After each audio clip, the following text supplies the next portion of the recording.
Welcome नाज़रीन, दी Pakistan daily के साथ कमरुज़्ज़मान भट्टी आपकी खिदमत में हाज़िर है। कश्मीर के हवाले से यौम इत्तिसाल कश्मीर आज पूरे पाकिस्तान में मनाया जा रहा है और भारतीय हुकूमत की तरफ से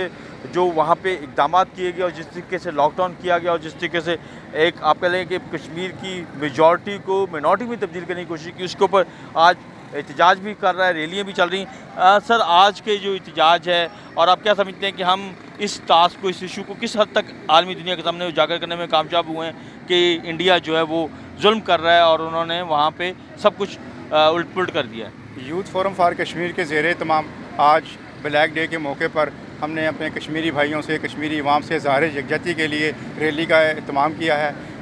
ये पूरे पाकिस्तान में जो है कश्मीरी भाइयों से ज़ाहिर यकजहती के लिए रैलियों का एहतमाम किया जा रहा है। तो इसी सिलसिले में हम ये समझते हैं कश्मीर में जो 5 अगस्त 2019 से लॉकडाउन लगा हुआ है, जो कि मुसलसल जारी है सारी है, अक़वाम आलम को, अक़वाम मुत्तहिदा को बेदार होना चाहिए और वहाँ पे जो जुल्म और तशद्दुद और जबर किया जा रहा है इंडिया की जानिब से, उसको रोका जाना चाहिए। जी, आप क्या कहेंगे इस इशू के हवाले से?